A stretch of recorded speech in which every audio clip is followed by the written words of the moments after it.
आज इस वीडियो में पीएम किसान सम्मान निधि योजना के बारे में हम बात करने वाले हैं। जिन किसानों का पैसा जो पहले आ रहा था और आते आते उन किसानों का पैसा रुक गया है, किसी का 2 किस्त, किसी का 4 किस्त, किसी का 10 किस्त, इस तरह करके पैसा उसको मिला और आगे का जो पैसा मिलना उसका बंद हो गया है। और उसमें दिखा रहा है बेनिफिशरी इनएक्टिव, मतलब उसका जो आईडी इनएक्टिव कर दिया है, मतलब कि बंद कर दिया है। तो उसको कैसे चालू करना है और क्यों बंद किया है, तो इसी के बारे में आज चर्चा करेंगे। और इसके बारे में भी आपको हम बताएंगे कैसे उसको चालू करेंगे और चालू कर पाएंगे भी या नहीं कर पाएंगे। तो चालू करने के लिए क्या क्या करना पड़ेगा, तो आपको इस वीडियो के माध्यम से बताएंगे। ऑफलाइन ऑनलाइन दोनों का भी ऑप्शन दिया हुआ है, आप कोई भी ऑप्शन से चालू करा सकते हैं किसी भी समस्या के लिए। तो यहाँ पर पीएम किसान हेल्पलाइन नंबर दिया हुआ है, इन नंबर से आप कांटेक्ट करके भी आप अपना समस्या बता सकते हैं और कंप्लेंट भी दर्ज करा सकते हैं। जैसे कि यहाँ पर देख पा रहे हैं 17 अक्टूबर को 12वां किस्त दे चुका है और बहुत किसी का जो 12वां किस्त नहीं आया है उसका लैंड सीडिंग नो बता रहा है, तो उसका धीरे धीरे ऑटोमेटिक ठीक हो जाएगा। तो आज हम बात करेंगे जिन किसानों का पैसा जो आते आते रुक गया और उसका आईडी जो है लॉक हो गया है और उसका आईडी स्टेट लेवल में पेंडिंग शो कर रहा है। उसके लिए किसी का बेनिफिशरी स्टेटस चेक करना होगा, तो हम चेक करके आपको दिखाते हैं और उस डायरेक्ट बेनिफिशरी में ही जाके आपको समस्या का समाधान आपको बताते हैं। तो हम गूगल क्रोम में जाएंगे, गूगल क्रोम में जाके यहाँ पर टाइप करेंगे पीएम किसान।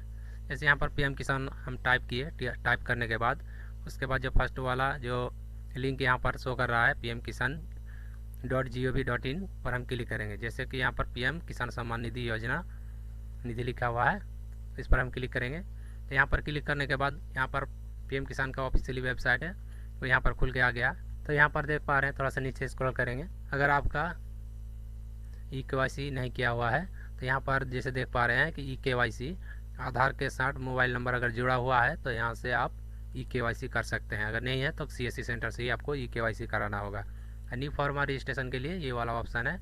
अगर मोबाइल से करना चाहते हो, आपका जो आधार कार्ड में मोबाइल नंबर जुड़ा हुआ है तो ही कर सकते हैं। तो हम बेनिफिशरी स्टेटस चेक करके दिखाएंगे और चेक करने के बाद का जो प्रोसेस है वो भी आपको हम बताएंगे बेनिफिशरी में क्या दिक्कत है। तो हम इस पर क्लिक कर दें। क्लिक करने के बाद यहाँ पर पहले मोबाइल नंबर से चेक हो जाता था, अब मोबाइल नंबर से नहीं होगा। तो यहाँ पर रजिस्ट्रेशन नंबर डालने के लिए कहा जाता है। तो रजिस्ट्रेशन नंबर लेने के लिए यहाँ पर हम क्लिक करेंगे। जैसे यहाँ पर हम क्लिक करते हैं तो यहाँ पर जो मोबाइल नंबर के लिए रिडायरेक्ट कर देता है। मोबाइल नंबर डालेंगे, डालने के बाद नीचे कैप्चा डाल के सेंड OTP पर क्लिक करेंगे। जैसे हमें यहाँ पर क्लिक किए, क्लिक करने के बाद एक मोबाइल पर OTP भेजा गया है, उस OTP को यहाँ पर फिलअप करना होगा। फिलअप करने के बाद गेट डिटेल्स पर क्लिक करेंगे। जैसे यहाँ पर क्लिक करते हैं, क्लिक करने के बाद थोड़ा सा नीचे स्क्रॉल करेंगे। यहाँ पर देख पा रहे हैं कि रजिस्ट्रेशन नंबर, इस नंबर को कॉपी यहाँ से कर लेंगे। कॉपी करने के बाद थोड़ा बैक जाएंगे, बैक जाने के बाद फिर बेनिफिशरी पर हम आ जाएंगे। बेनिफिशरी पर हम आके तो बेनिफिशरी में यहाँ पर रजिस्ट्रेशन नंबर यहाँ पर दिया हुआ है और यहाँ मोबाइल नंबर, तो हम इस पर टिक करेंगे। तो जैसे हम यहाँ पर टिक किया तो यहाँ पर देख पा रहे हैं कि इंटर रजिस्ट्रेशन नंबर, तो यहाँ पर जो वहाँ से हम कॉपी किए थे उसको यहाँ पर पेस्ट कर देंगे। पेस्ट करने के बाद कैप्चर यहाँ पर जो शो कर रहा है, इस कैप्चर को यहाँ पर फिलअप कर देंगे। फिलअप करने के बाद गेट डाटा पर क्लिक करेंगे। जैसे गेट डाटा पर क्लिक किए तो बेनिफिशरी स्टेटस यहाँ पर खुल के आ गया। तो जैसे देख पा रहे हैं कि बेनिफिशरी का नाम, मोबाइल नंबर, उसका फादर्स नेम, डिस्ट्रिक्ट, स्टेट सब यहाँ पर शो कर रहा है और रजिस्ट्रेशन नंबर भी यहाँ पर डन शो कर रहा है। रजिस्ट्रेशन कब किया था वो भी यहाँ पर शो कर रहा है। जैसे कि यहाँ पर देख पा रहे 2020 को शो किया था। उसके बाद जो है आधार डेमो ऑथेंटिकेशन सक्सेस है। उसके बाद KYC डन एस लिखा है और एलिजिबिलिटी मेन यहीं पर जो है यहाँ से स्टार्ट होता है इनका दिक्कत। एलिजिबिलिटी नो यहाँ पर शो कर रहा है और शो करने का रीज़न यहाँ पर देख पा रहे हैं beneficiary is inactive due to ineligibility. इनका समस्या यही है, इसी कारण से इनका पैसा आना बंद है। और तो इनएक्टिव किन कारण से आया है वो भी आपको बताएंगे। उससे पहले देख लेते हैं कि पेमेंट मोड जो यहाँ पर अकाउंट अभी भी इनका शो कर रहा है और जो उनका IFSC कोड जो दिया हुआ जो अकाउंट में है वही सेम टू सेम है, उसमें कोई दिक्कत नहीं है। और PFMS bank status correction is pending at state, तो स्टेट लेवल में जो है इनका PFMS करेक्शन के लिए पेंडिंग पड़ा हुआ है।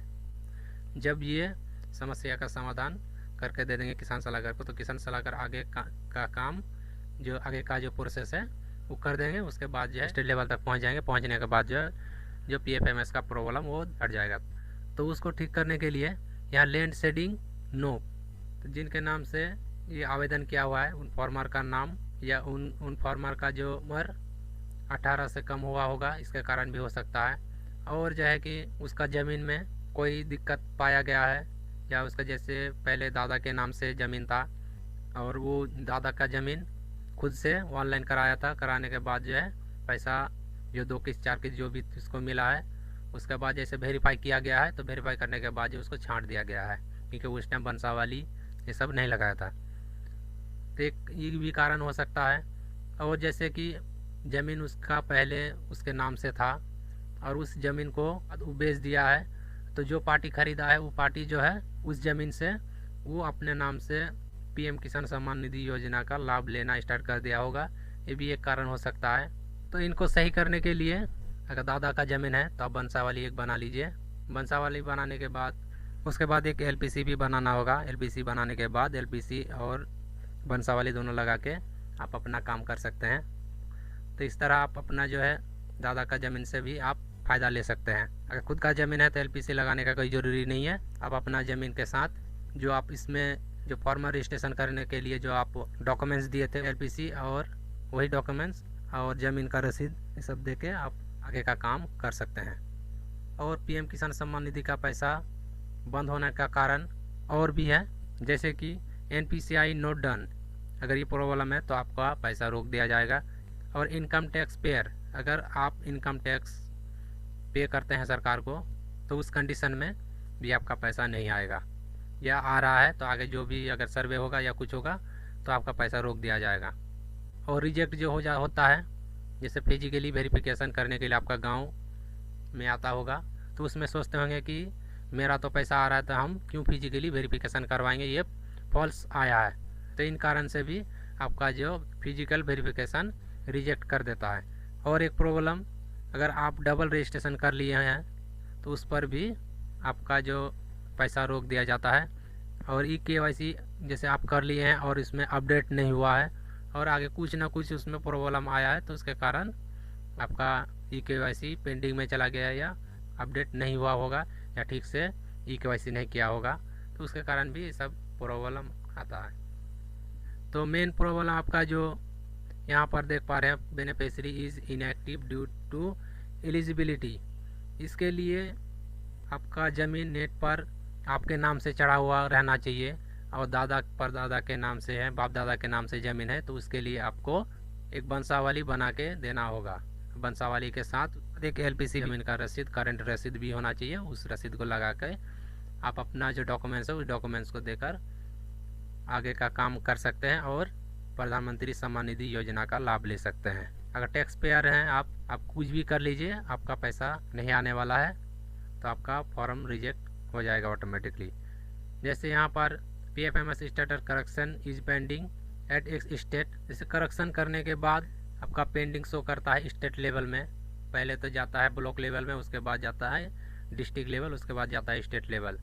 तो बहुत किसी का इसमें correction is pending at state level बताता है, तो उन किसान का कहना है कि हम तो अभी तक कोई करेक्शन किए ही नहीं, तो मेरा करेक्शन इज पेंडिंग क्यों बता रहा है। तो ऐसा कुछ नहीं है, क्योंकि जो किसान सलाहकार के पास जो भी फाइल रखा हुआ रहता है उसको दोबारा वो भेज देते होंगे, या कुछ ना कुछ कारण से वो आगे फाइल पे दोबारा पहुंच जाता है। उसके बाद जो है करेक्शन इज पेंडिंग बताता है, तो वो ऑटोमेटिक जो है ठीक हो जाएगा। और नहीं ठीक होता है तो आप जाके एक बार किसान सलाहकार से मिल लें और लेखपाल से जाके लैंड शेडिंग का जो प्रॉब्लम आ रहा है तो आपका ज़मीन का जो थोड़ा जांच कर ले। उसके बाद जो उसी ज़मीन का जो नया लगान रसीद है उस लगान रसीद का फ़ोटोकॉपी के साथ अपना डॉक्यूमेंट्स लगाकर आगे का काम कर लें। तो इस वीडियो को लाइक, शेयर एंड सब्सक्राइब करें और बगल में बेल आइकन को प्रेस करें और ऑल नोटिफिकेशन पर क्लिक करें। जैसे ही कोई अपडेट आए तो सबसे पहले आप तक